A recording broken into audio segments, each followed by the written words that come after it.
Assalamualaikum warahmatullahi wabarakatuh. Alhamdulillah wassalatu wassalamu ala Rasulillah wala haula wala quwwata illa billah. Allahumma salli ala sayyidina Muhammad wa ala ali sayyidina Muhammad. Dalam pertemuan kali ini Al-Fakir ingin coba membacakan tiga ayat yang ada di surat Al-Waqiah, yaitu ayat 77 sampai 79. A'udzubillahi minasyaitonirrajim. Bismillahirrahmanirrahim. Innahu laqur'anun karim fi kitabim maknun la yamassuhu illal mutahharun. Shadaqallahul azim. Sesungguhnya Al-Quran itu benar-benar firman Allah yang mulia di dalam kitab yang terpelihara.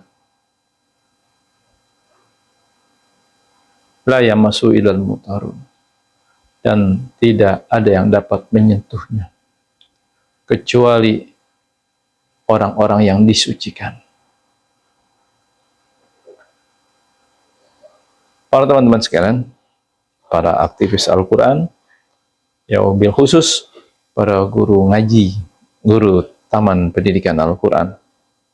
Dalam kesempatan ini, Al-Fakir ingin mencoba mengambil rujukan dalam memberikan pengantar hafalan para santri dan guru binaan pesantren Desa Quran. Yang pertama adalah Allah menjelaskan sesungguhnya Al-Quran ini adalah barang yang mulia, sesuatu yang mulia.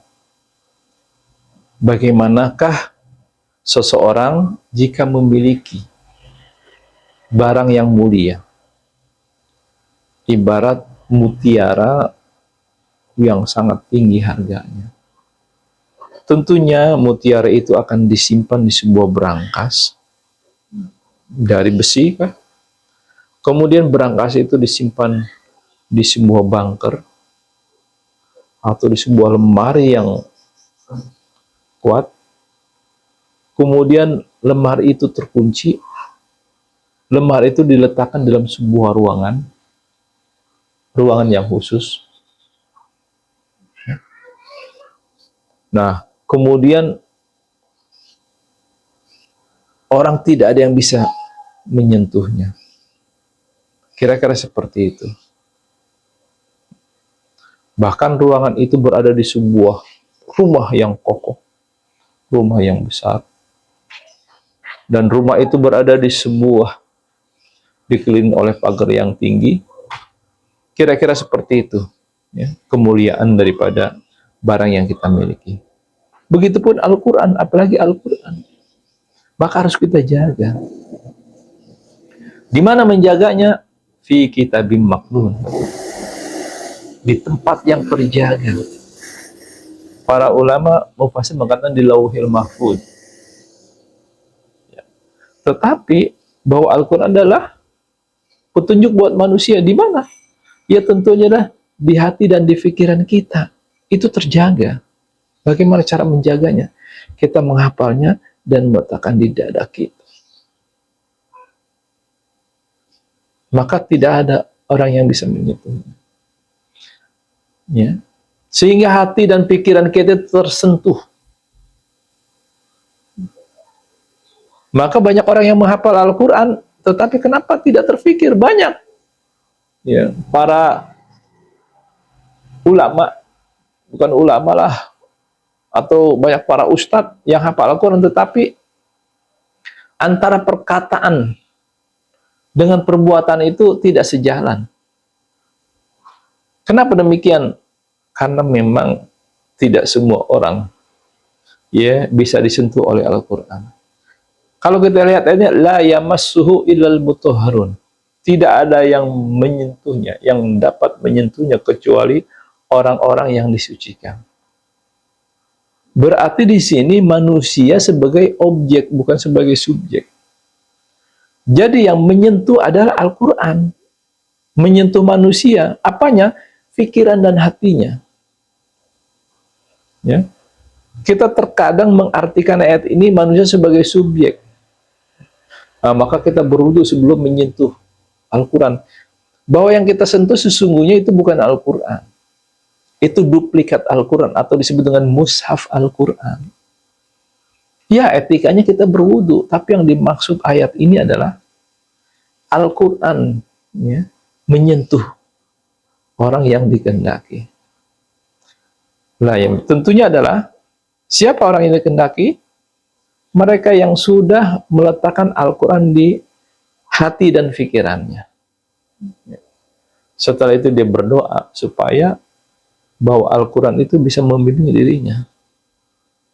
Orang itu mau tunduk kepada pesan-pesan yang ada di dalam Al-Quran. Baik itu berkaitan dengan akidah, dengan ibadah maupun dengan muamalah.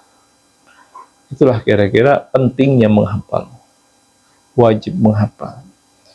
Dan kita setelah hafal memohon kepada Allah agar Al-Quran itu bisa menyentuh hati dan pikiran kita, menyentuh diri kita, sehingga dalam hidup ini kita selalu dibimbing oleh Al-Quran, dan Al-Quran itu menjadi hudan bagi kita dalam berpola pikir, bersikap, dan bertindak. Inilah yang Al-Fakir sampaikan, mudah-mudahan dapat difahami.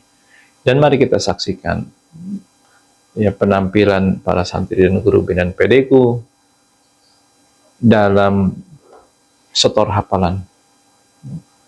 Hadana wa yakum ajma'in. Terima kasih atas segala perhatiannya. Mohon maaf atas segala kekurangannya. Billahi taufiq wal hidayah. Assalamualaikum warahmatullahi wabarakatuh. Ulumul Quran C1 Berita besar An-Naba tentang malaikat pencabut. An-Naziyah orang yang bermuka masam. Abasa matahari digulung. At-Takwir langit terbelah. Al-Infitar balasan bagi orang-orang yang curang. Al-Mutaffifin terbelahnya langit lagi. Urutan surat di dalam mushaf Al-Quran 78. Quran surat An-Naba artinya berita besar. Jumlah ayatnya 40. Diturunkan di Mekah 29. Quran surat An-Naziyah artinya malaikat pencabut. Jumlah ayatnya 46. Diturunkan di Mekah 80. Quran surat Abasa artinya bermuka masam. Jumlah ayatnya 42. Diturunkan di Mekah 81. Quran surat At-Takwir artinya menggulung. Jumlah ayatnya 29. Diturunkan di Mekah 82. Quran surat Al-Infitar artinya terbelah. Jumlah ayatnya 19. Diturunkan di Mekah 83. Quran surat Al-Mutaffifin artinya orang-orang yang curang. Jumlah ayatnya 36. Diturunkan di Mekah 84. Quran surat Al-Insyiqaq artinya terbelah. Jumlah ayatnya 25. Diturunkan di Mekah. Ulumul Quran C2 Gugusan bintang Al-Buruj dengan apa yang datang di malam hari. At-Thariq menceritakan bahwa kita selalu diawasi dan dipelihara oleh Allah Tuhan yang paling tinggi. Al-Allah Urutan surat di dalam mushaf Al-Quran 85. Quran surat Al-Burq artinya gugusan bintang, jumlah ayatnya 22, diturunkan di Makkah 86. Quran surat At-Tariq artinya yang datang di malam hari, jumlah ayatnya 17, diturunkan di Makkah 87. Quran surat Al-Alaq artinya yang paling tinggi, jumlah ayatnya 19, diturunkan di Makkah. Ulumul Quran C3 Hari Pembalasan Al-Ghasyiyah Fajar Al-Fajar Matahari Al-Balad Mataharinya Asy-Syams Malamnya Al-Lail Duhanya Ad-Duha. Semua dijelaskan dengan penjelasan yang melambangkan Al-Insyirah atau Asyara. Urutan surat di dalam mushaf Al-Quran 88. Quran surat Al-Ghasyiyah artinya hari pembalasan, jumlah ayatnya 36, diturunkan di Makkah 89. Quran surat Al-Fajr artinya fajar, jumlah ayatnya 30, diturunkan di Makkah 90. Quran surat Al-Fajr artinya negeri, jumlah ayatnya 20, diturunkan di Makkah 91. Quran surat Asy-Syams artinya matahari, jumlah ayatnya 15, diturunkan di Makkah 93.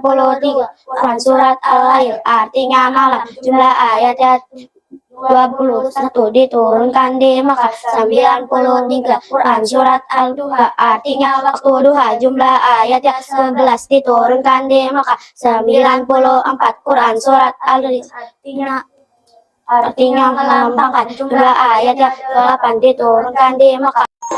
Ulumul Quran C4 Kisah buatin atin bacalah Al-Alaq, bacakan juga kisah malam kemuliaan Al-Qadar sebagai bukti yang nyata Al-Bainah pada hari kegoncangan Azazalah, manusia tidak berlari seperti kuda perang yang berlari kencang Al-Qadiyat karena takut hari kiamat Al-Qari'ah. Urutan surat di dalam mushaf Al-Quran 95. Quran surat Atin artinya buatin, jumlah ayatnya 8, diturunkan di Makkah 96. Quran surat Al-Alaq artinya Qadar, jumlah ayatnya 19, diturunkan di Makkah 97. Quran surat Al-Qadar artinya malam kemuliaan, jumlah ayatnya 5, diturunkan di Makkah 98. Quran surat Al-Bainah artinya bukti yang nyata, jumlah ayatnya 8, diturunkan di Madinah 99. Quran surat Az-Zalzalah artinya kegoncangan, jumlah ayatnya 8, diturunkan di Madinah 100. Quran surat Al-Adiyat artinya kuda perang yang berlari kencang, jumlah ayatnya 11, diturunkan di Mekah 101. Quran surat Al-Qari'ah artinya hari kiamat, jumlah ayatnya 11, diturunkan di Mekah. Ulumul Quran C5 yang demikian karena bermegah-megahan atas kasur selama masa di dunia. Al-Asar menjadi pengumpat, Al-Humazah menimbun dosa sebesar gajah.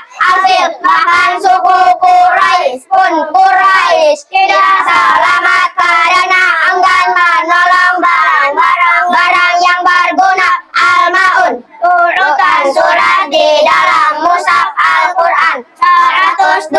Quran surat Al-Kasur artinya bermegah-megahan, jumlah ayatnya 8, diturunkan di Mekah 103. Quran surat Al-Asr artinya demi masa atau waktu, jumlah ayatnya 3, diturunkan di Mekah 104. Quran surat Al-Humazah artinya pengumpat, jumlah ayatnya 9, diturunkan di Mekah 105. Quran surat Al-Fil artinya pasukan bergajah, jumlah ayatnya 5, diturunkan di Mekah 106. Quran surat Al-Quraish artinya suku Quraisy, jumlah ayatnya 4, diturunkan di Mekah 107. Quran surat Al-Maun artinya barang-barang yang berguna, jumlah ayatnya 7, diturunkan di Mekah.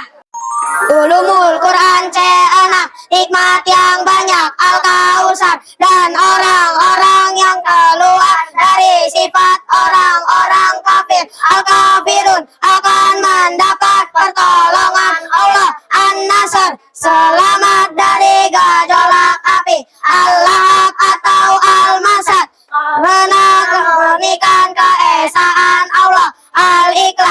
lapar di udara di waktu subuh. Al-Falaq bagi manusia. Anas urutan surat di dalam mushaf Al-Quran 108. Quran surat Al-Kausar artinya nikmat yang banyak. Jumlah ayatnya 3, diturunkan di Makkah 109. Quran surat Al-Kafirun artinya orang-orang kafir. Jumlah ayatnya 6, diturunkan di Makkah 110. Quran surat An-Nasr artinya pertolongan. Jumlah ayatnya 3, diturunkan di Madinah 111. Quran surat Al-Lahab artinya gejolak api. Jumlah ayatnya 5, diturunkan di Makkah 112. Quran surat Al-Ikhlas artinya memurnikan keesaan Allah. Jumlah ayatnya 4, diturunkan di Makkah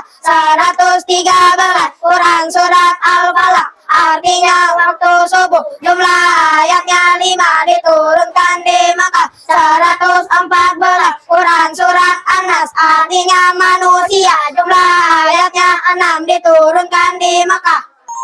Nama-nama 30 juz di dalam mushaf Al-Quran. 1. Alif Lam Mim. 2. Sayaqulus sufaha. 3. Tilkar rusul. 4. Lan tanalul birra. 5. Wal muhsanatu. 6. La yuhibbullahul jahra.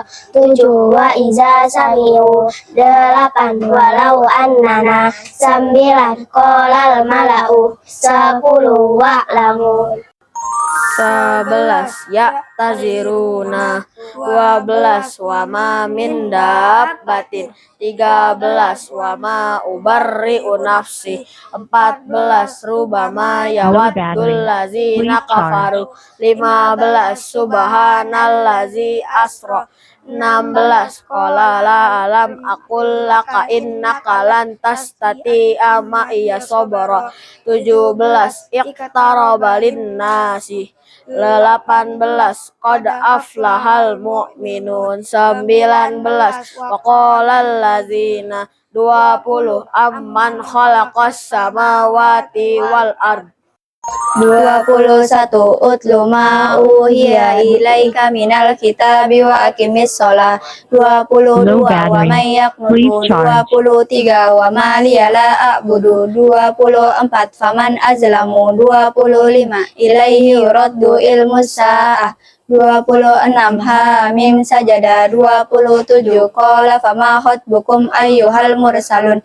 28 qad sami Allah. 29 tabarakalladzi biyadihil mulku. 30 amma